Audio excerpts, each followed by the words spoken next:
Assalamualaikum warahmatullahi wabarakatuh. Nama saya Arnadia Sabrina dari kelas R5A dengan NPM 202245500255. Kali ini saya akan mempresentasikan tugas besar utilitas bangunan yang diampu oleh dosen saya, Bapak Rizky Hambali. Di sini saya akan menjelaskan mengenai perhitungan dan gambar kerja. Baik, di sini saya akan menjelaskan definisi utilitas bangunan. Utilitas bangunan merupakan kelengkapan maupun daya dukung yang menjadi fasilitas penunjang aktivitas di dalam maupun di luar bangunan. Dengan adanya kelengkapan ini, maka sebuah bangunan akan menghasilkan kenyamanan, kesehatan, aksesibilitas, komunikasi, mobilitas, dan bangunan. Beberapa sistem utilitas bangunan itu yang umum digunakan ada sistem plumbing, sistem pencegahan kebakaran, sistem penghawaan, pencahayaan, elektrik, dan sistem aksesibilitas. Selanjutnya mengenai perhitungan air hujan. Air hujan yang jatuh di rumah tinggal atau perumahan disalurkan melalui talang vertikal dengan diameter minimal 3, kemudian diteruskan dengan saluran horizontal menuju saluran lingkungan. Pada saluran air hujan tidak boleh bercampur dengan air kotor lainnya. Untuk daerah dengan penyerapan air tanah yang baik, air hujan dibuatkan penampungan kemudian diresapkan ke dalam tanah sebagai cadangan air tanah. Untuk bangunan tinggi, perlu penanganan khusus agar air hujan tidak menimbulkan masalah. Berikut merupakan data tabel dari sumber perhitungan air hujan yang diukur melalui luasan atap. Selanjutnya mengenai air kotor. Air kotor terbagi menjadi beberapa macam, yaitu ada air buangan, air limbah, air hujan, dan air limbah khusus seperti air bekas mencuci kotoran atau alat tertentu seperti limbah rumah sakit atau limbah pabrik. Setelah itu ada sistem pencegahan kebakaran. Sistem pencegah kebakaran ini memiliki beberapa tingkatan sesuai dengan fungsi bangunannya. Lalu ada sistem penghawaan, yaitu penyegaran udara. Suatu proses mendinginkan udara dengan alat penyegaran udara sehingga mencapai suhu dan kelembapan tertentu sesuai dengan yang diinginkan. Memiliki jenis penyegaran udara, yaitu ada evaporator, kompresor, dan kondensor dengan jenis AC yang berbeda. Selanjutnya ada sumber data untuk perhitungan lift berdasarkan buku panduan sistem bangunan tinggi Jimmy S. Juwana. Selanjutnya ada sumber data sistem penangkal petir yang berdasarkan Direktorat Penyelidikan Masalah Bangunan Peraturan Umum Instalasi Penangkal Petir untuk bangunan di Indonesia dari halaman 17 hingga 19. Setelah itu lanjut ke perhitungannya. Yang pertama itu ada perhitungan regulasi dengan fungsi bangunan apartemen dengan luas lahan 1000 meter persegi, KDB-nya 50%, KLB-nya 3. Untuk mencari luas lantai dasarnya diperlukan menghitung luas lahan dikali KDB, yaitu 1000 dikali 50%, hasilnya 500. Untuk mencari jumlah lantainya diperlukan luas lahan dikali KLB dikali 20%. Setelah itu dibagi dengan luas lantai dasarnya, hasilnya 4,8, yaitu 4 atau 5 lantai sebelum produktif. Setelah itu untuk mencari jumlah fix lantainya diperlukan luas lahan dikali KLB dibagi 500 sama dengan 6 lantai. Untuk perhitungan parkir, yaitu 3000 dikurang 20% sama dengan 2400 dibagi 100, yaitu hasilnya 24 mobil setelah produktif.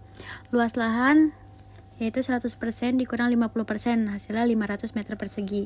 Untuk RTH-nya 500 dikali 60%, hasilnya 300 meter persegi. Untuk pedestrian 500 dikali 40%, yaitu 200 meter persegi. Untuk mengetahui jumlah basement, diperlukan parkir 70% sama dengan 140 dibagi 25. 25 itu ketetapan. Sama dengan 5 mobil yang diambil. 24 dikurang 5 sama dengan 19. 19 dikali 25 sama dengan 475 dibagi 500. Yaitu 0,95. 0,95 itu dijumlahkan menjadi 1 basement. Selanjutnya perhitungan air bersih. Kebutuhan fungsinya itu apartemen dengan kebutuhan liter 135 sampai 225. Yang diambil itu nilai terkecil yaitu 135. Koefisien puncaknya itu 1,5 sampai 2,0, diambil yang 1,5. Dengan jumlah unit per lantainya itu 6. Berdasarkan jumlah orang per hari yaitu KID, mencari KID itu jumlah orang dikali kebutuhan air bersih per orang ditambah 20%. Asumsikan jumlah orangnya itu adalah 168. Dihitung berdasarkan total unitnya. Lalu jumlah orang dikali kebutuhan air bersih per orang. Hasilnya 168 dikali 135 ditambah 20%. yaitu 27.216 liter per hari atau 27,216 meter kubik. Kebutuhan air pada jam puncaknya itu koefisien puncak 1,5 sampai 2,0 diambil yang 1,5. Kebutuhan air per jamnya QD dibagi 24 dikali 1,5. QH sama dengan 27,216 dibagi 24 dikali 1,5 sama dengan 1,701 meter kubik. Kebutuhan air per jam pada jam puncak itu 1,701 dikali 2, hasilnya 3,402 meter kubik. Kebutuhan air per hari, asumsi jam sibuknya itu 8 jam, asumsi jam non sibuknya itu 16 jam, sama dengan jumlah jam sibuk dikali QH ditambah jumlah non sibuk yaitu QH, sama dengan 8 kali 3,402 ditambah 16 dikali 1,701. Hasilnya itu adalah 54,432 meter kubik per hari. Selanjutnya ada perhitungan air kotor. Mencari kebutuhan sanitary itu perlu diketahui bangunan apartemen dengan jumlah lantainya 6. Luas per lantainya 532 meter persegi per lantai. Kebutuhan luasan per orangnya itu 6-8 meter per orang. Luas per lantai dibagi kebutuhan luas per orang. Berarti 532 dibagi 6-8 orang per meter. Kurang lebihnya 88 orang. Perhitungan total sanitary untuk hunian pada apartemen sederhana yaitu 1 toilet dan 1 kamar mandi per unit. Berarti memiliki 42 toilet, 42 wastafel, 42 shower, 42 keran dapur. Ditambah fasilitas umumnya itu toilet umum, 1 toilet untuk setiap 50 orang. Berarti 168 dibagi 50 sama dengan 3,36 atau 4 unit. Wastafel umum itu 1 untuk setiap 2 toilet umum. Totalnya 4 dibagi 2 sama dengan 2, berarti 2 wastafel. Selanjutnya ada perhitungan kebakaran. Menghitung kebutuhan air pemadam kebakaran. Bangunan tinggi kelas B dengan luas per lantai 532 meter persegi. Kebutuhan hidran dalam ruang 532 meter persegi dibagi 1000 meter persegi sama dengan 0,532 dibulatkan menjadi 1 buah. Daya pancar sumber air hidran itu sama dengan 200 galon per menit. Kebutuhan air hidran untuk 60 menit sama dengan 1 kali 200 kali 60 dikali 3,8 liter sama dengan 45.600 liter per menit. Kebutuhan air hidran halaman dengan 3 kopling sama dengan 3 dikali 250 galon per menit dikali 3,8 dikali 60 hasilnya 171.000 liter per menit.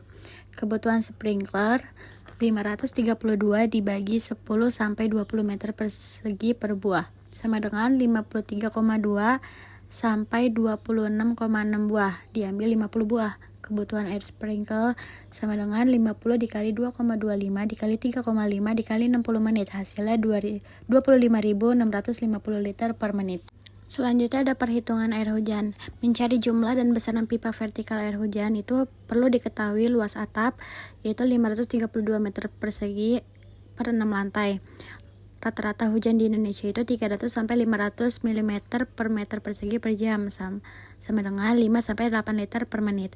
Curah hujan yang turun itu luas atap dikali hujan rata-rata.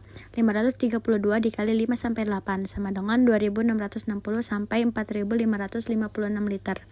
Dari tabel yang tadi, ukuran pipa yang sesuai adalah 4. Kapasitas 4 sama dengan 547 liter per menit. Jika dianggap curah hujan 3000 liter per menit, waktu yang dibutuhkan untuk mengalir adalah 3000 dibagi 547 yaitu 5,48 menit. Untuk mempercepat waktu pembuangan menjadi 1 menit, maka perlu dipasang 6 buah pipa berdiameter 4.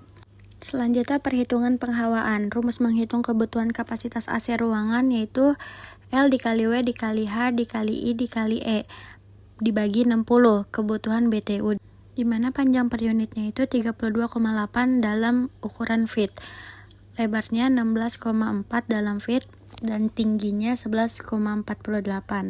I-nya itu nilai 10 jika ruang berinsulasi, berada di lantai bawah atau berhimpit dengan ruang lain. Nilai 18 jika ruang tidak berinsulasi di lantai atas.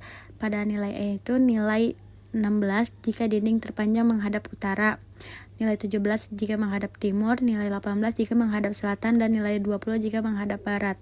Kebutuhan BTU sama dengan 32,8 dikali 16,4 dikali 11,48 dikali 18 dikali 20 dibagi 60 sama dengan 37.051,92 BTU. Jadi menggunakan kapasitas AC berdasarkan PK AC dengan 2 PK. kurang lebih 18.000 BTU. Selanjutnya perhitungan petir. Rumus sistem proteksi petir R sama dengan A ditambah B ditambah C ditambah D ditambah E. Berdasarkan indeks ABCDE itu menurut tabel yang tadi itu kita menggunakan indeks A yaitu berdasarkan jenis bangunan 1, indeks B bahaya berdasarkan konstruksi bangunan 2, yang C berdasarkan tinggi bangunan 4, yang D berdasarkan situasi bangunan yang 0, yang E bahaya berdasarkan hari gurunya yang 7. Berarti R sama dengan 1 ditambah 2 ditambah 4 ditambah 0 ditambah 7 sama dengan 14. Perkiraan bahayanya besar, sangat dianjurkan. Selanjutnya perhitungan transportasi. Lift waktu perjalanan lift diketahui beban puncaknya 3,0 meter. Kecepatannya 1 meter per detik. Jumlah lantainya 6 lantai dan kapasitasnya 1000 kg per 12 orang. Untuk perhitungannya, 2 dikali beban puncak ditambah 4 dikali kecepatan lift dalam kurung jumlah lantai dikurang 1 ditambah kecepatan lift dikali 3M ditambah 4 dibagi kecepatan lift. Hasilnya 90 detik. Waktu tunggu liftnya sama dengan T dibagi N sama dengan 90 dibagi 2, hasilnya 45 detik. Lalu lanjut ke gambar kerjanya. Ini ada gambar denah di lantai satunya. Setelah itu ini denah lantai 2 sampai lantai 6-nya. Ini ada denah instalasi telepon. Kabel instalasi telepon itu disambungkan ke IDF. Selanjutnya ada denah instalasi lampu di lantai 1 itu dengan lampu panel LED. Pada lantai 2-nya itu menggunakan lampu panel LED dan lampu PK. Lalu denah instalasi CCTV di lantai 1. Lalu ini denah instalasi CCTV di lantai 2 sampai 6. Setelah itu ini denah instalasi sprinklernya di lantai 1 dan ini di lantai 2 sampai 6. Lalu ini denah instalasi plumbing lantai 1 dan ini denah instalasi plumbing di lantai 2 sampai 6.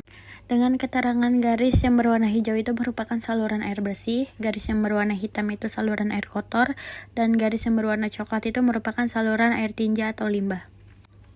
Lalu ini ada denah basementnya. Dan ini gambar side plan. Setelah itu gambar potongannya.